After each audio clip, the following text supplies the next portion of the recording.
வணக்கம் எல்லாருக்கும். நான் சொல்ல போகிற ஒரு விஷயம் கணவன் மனைவிக்கு தான். என்னன்னு சொன்னால், இன்னைக்கு கல்யாணம் முடித்த கணவன் மனைவி 10, 15, 20, 25 வருஷம், 30 வருஷம். அதுக்கு பிறகு தான் உண்மையாகவே அவங்களோட துணையிட அருமையை புரிஞ்சு கொள்கிறாங்க. இதில் எத்தனை பேர் எஸ்ன்னு சொல்கிறீங்கன்னு ஐ டோன்ட் நோ. நிறைய பேர் அந்த குறிப்பிட்ட காலகட்டம், அதாவது பிள்ளைகள் வளர்ந்து அந்த இருக்கிற தருணத்தில் துணையிட அருமை விளங்குறது இல்லை. ஏன்னா நம்மளோட பிள்ளைகள் எல்லாம் இருக்குதானே. ஆனால் அந்த பிள்ளைகள் வளர்ந்து அதுகள் கல்யாணம் அதுகள் வீட்டை விட்டு, அதாவது அந்த பிள்ளைகள் எங்களோட பிள்ளைகள் போனதுக்கு பிறகு அப்பந்தான் துணை அதாவது கணவனோ மனைவியோ உண்மையாகவே அந்த துணையிட அருமையை புரிஞ்சு கொள்வது.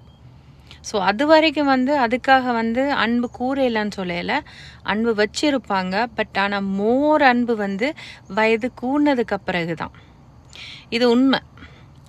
ஏனென்று சொன்னால் அதுக்கு பிறகு அவங்களுக்கே தெரியுது தங்களுக்கு கடைசி வரைக்கும் வரப்போகிறது கணவன் மனைவி என்ற உறவு மட்டும்தான்றதை அந்த நேரம் தான் அவங்க யோசிப்பாங்க.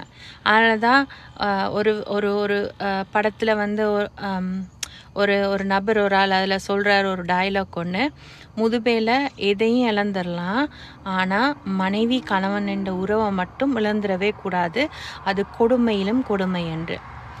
ஏனென்று சொன்னால் அந்த நேரம்தான் ஒருவருடைய தேவைகளை கவனிச்சு கொள்வது. சரியா? அந்த அந்த டைமில் ரொம்ப இம்பார்ட்டன்ட், ரொம்ப முக்கியம். ஏன்னா அவங்களுக்கே தெரியும், என்னுடைய பிள்ளைகள் போயிட்டாங்க, எனக்கு இப்போ யாருமே இல்லை என்னையை பார்த்து கொள்றதுக்கு, என்னுடைய கணவன் என்னுடைய மனைவி மட்டும்தான் இருக்கிறாங்கன்றதை அந்த நேரம் தான் உணர்வாங்க. ஸோ நான் என்ன சொல்ல வரேன்னா, நீங்கள் அந்த முதுமை வரைக்கும் இருக்காதீங்க, இப்போவே இந்த காலத்தை பயன்படுத்தி கொள்ளுங்க.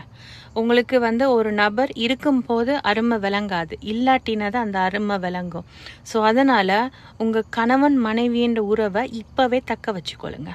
முடிஞ்ச அளவு அன்பை காட்டுங்க, நல்ல மரியாதை கொடுங்க, உணர்ச்சிகளை மதிக்க கற்றுக்கொள்ளுங்க.